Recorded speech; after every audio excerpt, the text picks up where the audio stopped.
Hey everybody, I want to talk to you about neuroscience basically and how you can use it to your advantage to learn more efficiently and more effectively and basically do better on tests. That's really where I'm coming at this from, but there's plenty of other reasons why you might want to know this stuff as well.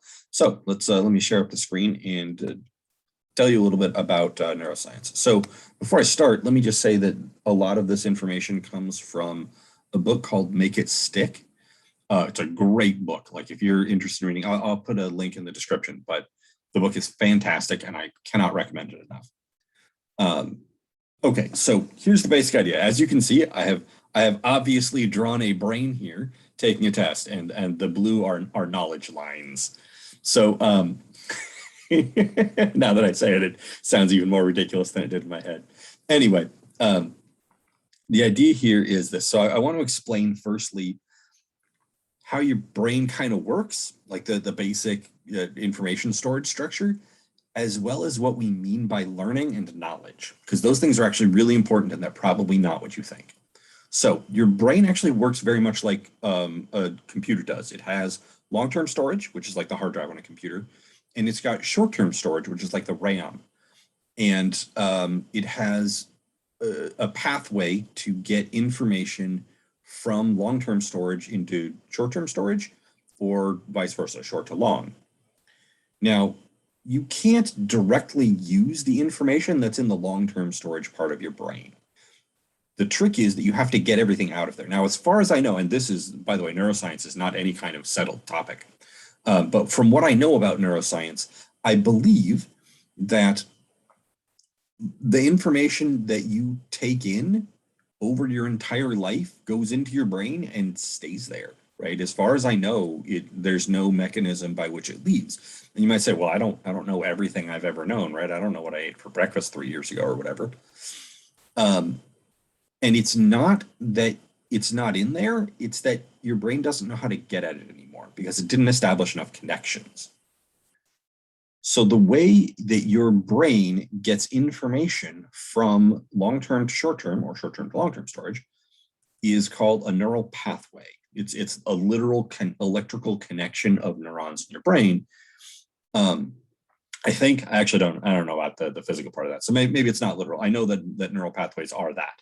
They're literal physical connections, but maybe there's probably more to it than I'm explaining.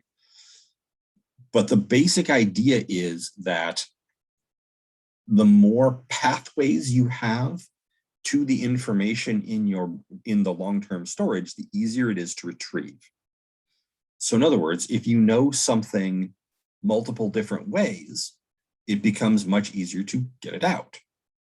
Now, you can only use the information when it's in the short-term storage part of your brain. That's the part that is the functional working memory. So once you can get the information into your working memory, you're good to go.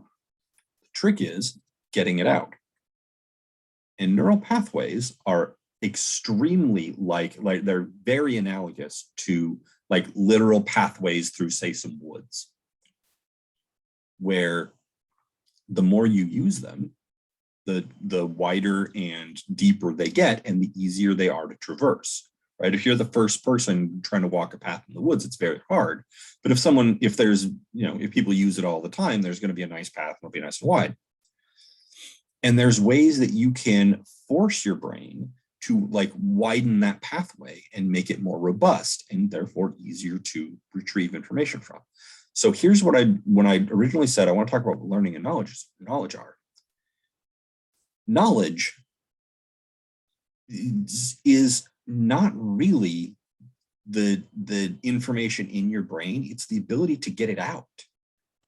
Because if you've forgotten something, that is to say all the pathways have disappeared, you don't know that thing anymore. That's what we call forgetting, right? When the last pathway is gone, you've forgotten that thing. It's also why when you relearn or are reminded of something, it's easier than the first time you learned it because you're kind of uncovering the old pathway that's already there, right? So it's already partially constructed and you just fill in a couple gaps and you're there. That's why remembering stuff is easier than learning new stuff.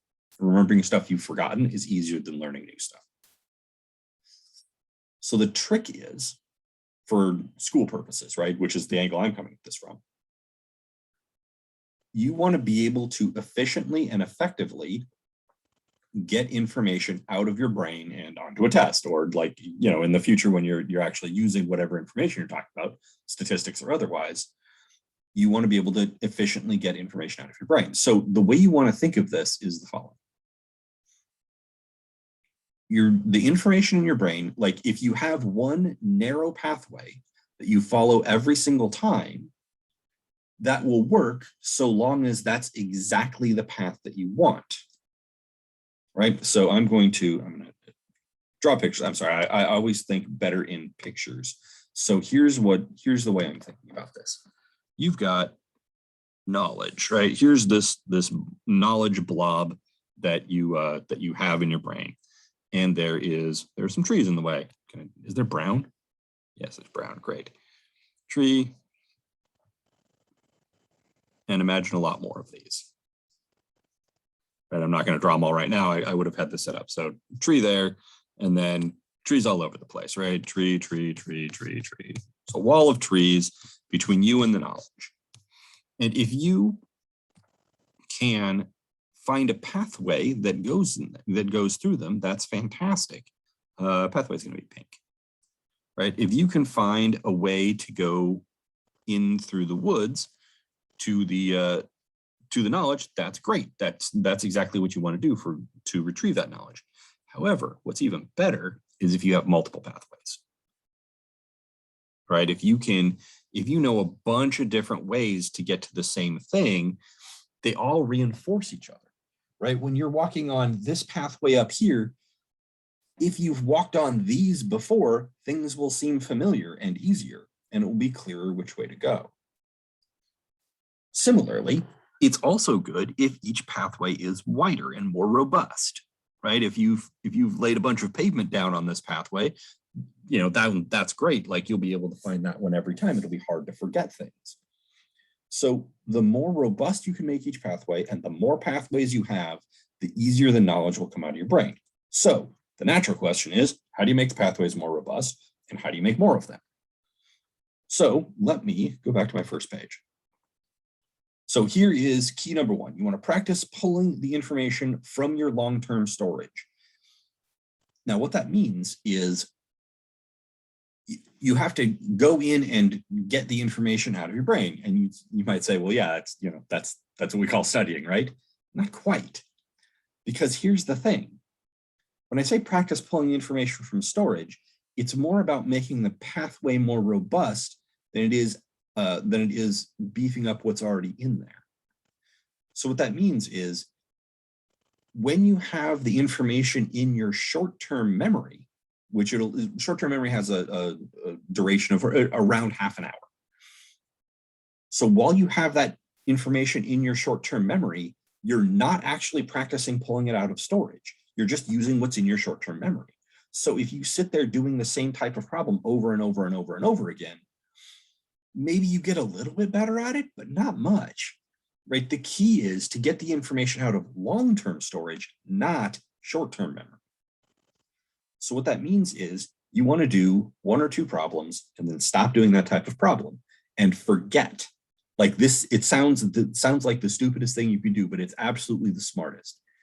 You need to forget how to get back to that information. You need to take that out of your short-term memory, put it in your long-term memory, and then practice going back along that same or similar, or ideally different path. So that's why it can be very satisfying and feel like, oh, I've got this stuff wired, while you're doing 20 of the same kind of problem. Because, the first time you do it, it's a little unfamiliar and it's hard. And then the second time, it's like, oh, this is basically like the other one. I'll just do it the same way. And you follow the same path that you followed the first time. And the third one, you follow the same path. And the path gets a little bit more robust when you do that, but not much. Right? That's just one person. That's just, one instance of walking along the same path. You're not like going out of your way to go around to, go different directions or widen the path or anything like that. You're just, doing the same thing over and over again.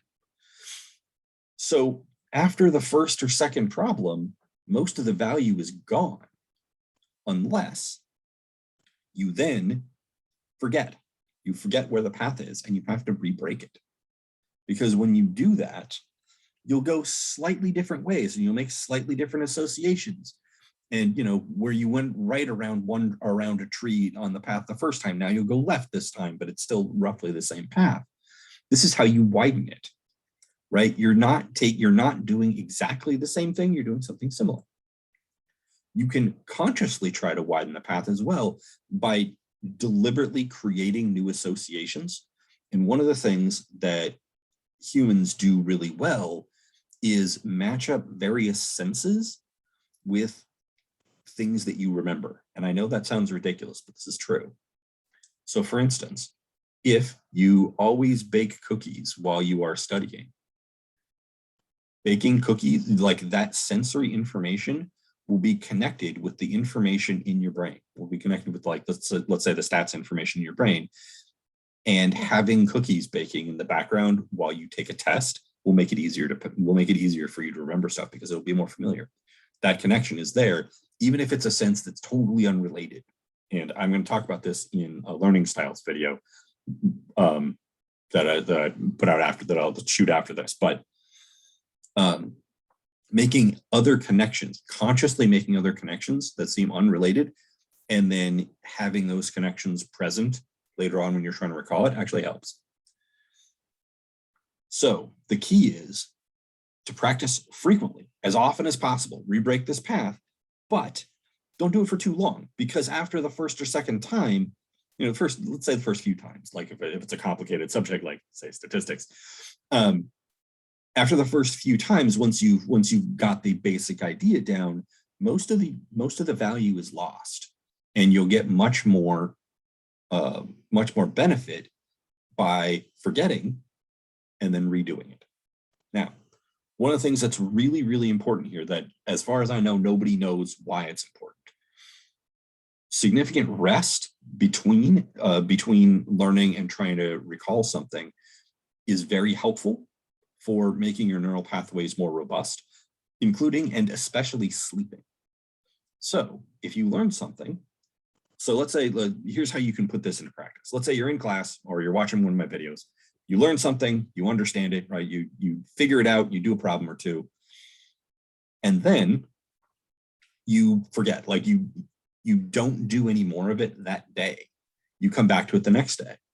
Or if you want to, you can, forget by waiting a few hours, then trying another problem.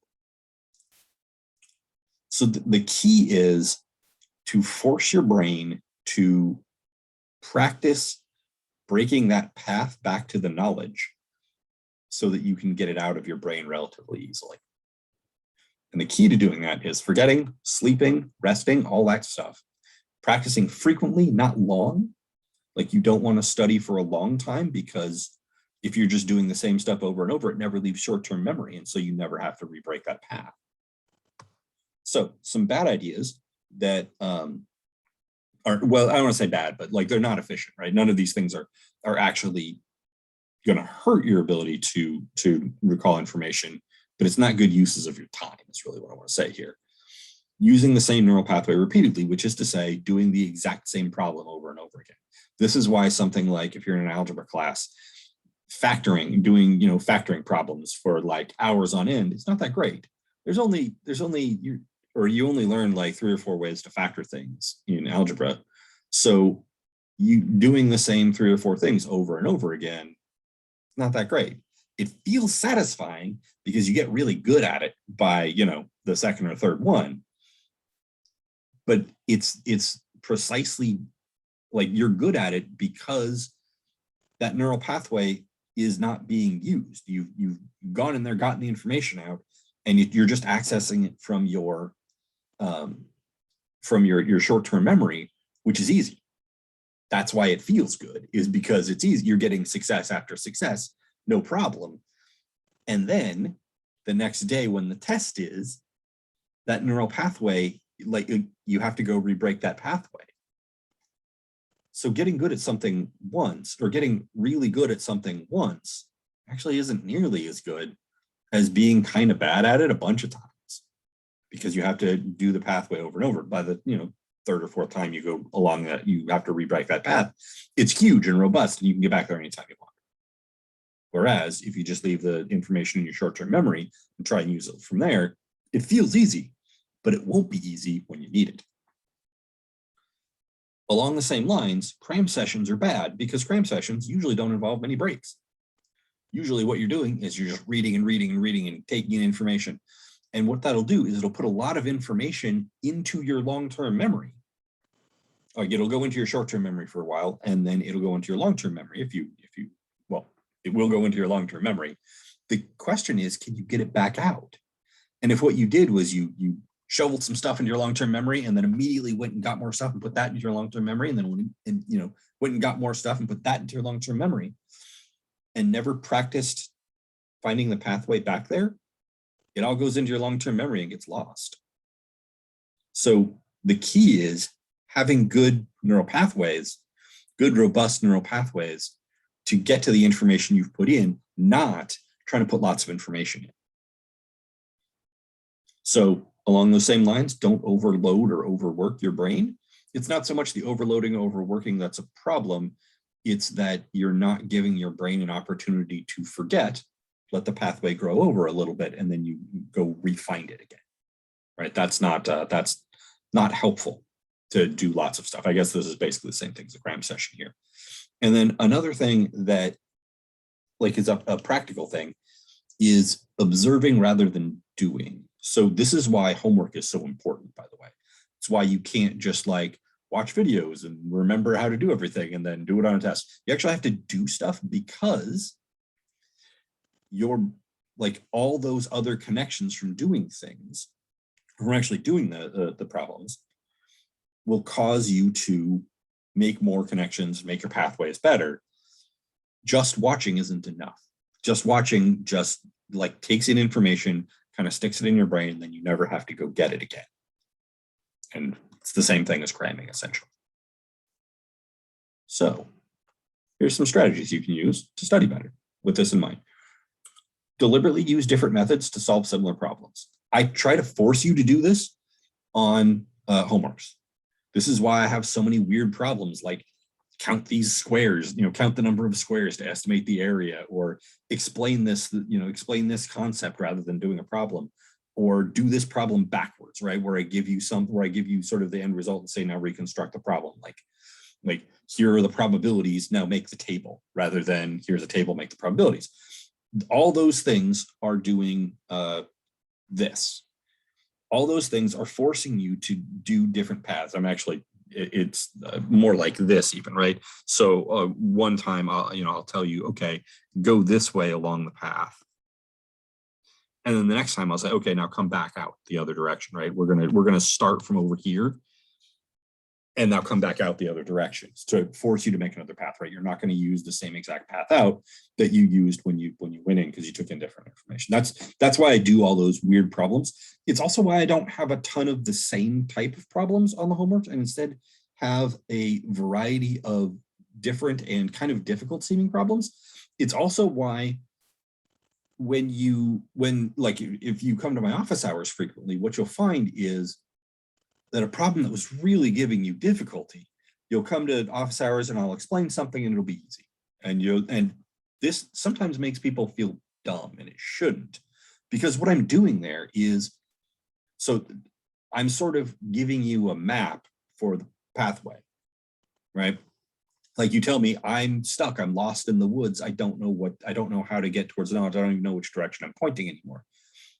And I come in and say, oh, it's over there through those trees to the right, right? And then you do that and you see it, and once I say it, it seems so easy, but it felt so hard when you were on your own, because you were lost in the woods, essentially, right? That pathway wasn't there, and I just point you in the right direction. It's also why I will say something like, well, here's a tip, right? I would do the following thing, and then let you do it. I'm not going to finish the problem for you, or at least I won't when I'm paying attention. Sometimes I slip up a little bit and I'm too helpful, but it forces you to take what I've told you and then try it, right? So you're sort of re-breaking the path. So That's why I'm using those strategies, why I'm not asking the same problem over and over again. I'm asking things backwards, and I'm forcing you to explain things. One of the reasons I like to have people explain things is because it forces them to do things differently. You can't just do the thing that you know how to do, right? You can't just follow your well-trod path. You have to not only follow your well-trod path, but become a guide, right? I sort of saddle you with an unknowledgeable what am I looking for here? Guest, that you have to tell them how to do it, right? Because that will force you to widen the path, right? That makes it, you have to say, go right around this tree. And then you'll remember that yourself to go right around the tree, right? So that's the reason I ask for explanations, and the reason I ask a variety of different problems. So use different methods to solve similar problems. You can do this deliberately too. Like if there are two ways to solve something and you do try them both, great. That's better thinking, right? That will make the pathways more robust.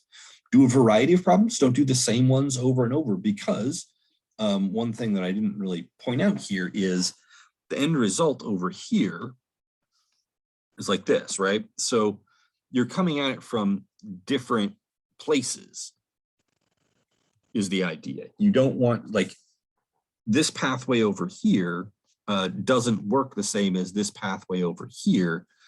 And so if you have the same exact problem to start, you're going to take the same exact path, right? If I do this problem over and over again, every time I'm just going to take this one main middle pathway.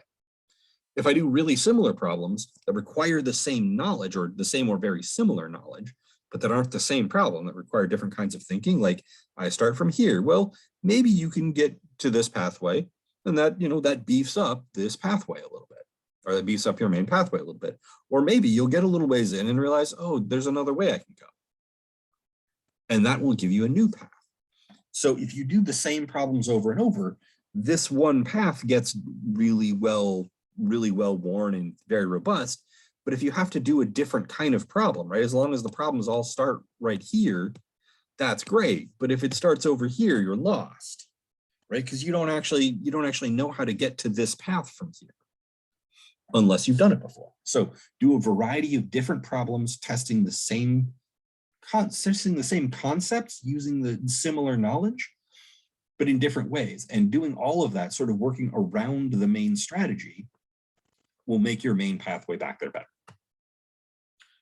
And study frequently, but not for long. And I should have put another thing in here, give yourself a chance to rest between study sessions. Unless things have a chance to leave your brain or leave your short-term memory, you're not really helping yourself. And there's basically a cutoff. It's not like things fade out slowly from your memory. What'll happen is they'll hang around in your short-term memory and then they'll leave. And there's really like that cliff when you stop thinking about something, and then have to go retrieve it from long-term storage. That's good. So when you're taking your breaks, like let's say you're studying statistics, you do stats for 45 minutes to an hour, something like that. And then you take a break. Your break has to be long enough, and it has to be distracting enough that you forget about the things that you were just doing. Because if you still remember them, like if they're still in your short-term memory when you go back, you're not helping yourself that much. So do something distracting. Do something that is like, that requires you to think about it a little bit, so that new information going into your short-term memory sort of pushes the other stuff out. And make sure that the breaks are long enough to let you forget it. If you can distract yourself well, your break could be as short as 10 or 15 minutes, but if not, it's okay to make it, an hour, right? And doing that will actually make you learn more. It will not feel like you are learning more. It will feel like you are learning less, because that information is no longer in easy recall. And so when you want it, it won't be right there for you, which is actually what you want. It's not what it feels like you want, but it is what you actually want. So there you go. There's a little bit of neuroscience for you. Again, I cannot recommend the book Make It Stick enough. It's fantastic. It's written by, it's not like a research paper or something. It's written by a neuroscientist and I think a journal. No, it's two neuroscientists. And it's written for lay people. And it's written specifically aimed at students and teachers, and using good, efficient methods to study. And it's really easily readable and quite short, actually, and it's not very expensive either. I think it's only like I'll put the Amazon link in the description. Anyway, that's what I wanted to talk about, and so I will leave you with that, and I'll see you guys in the next video.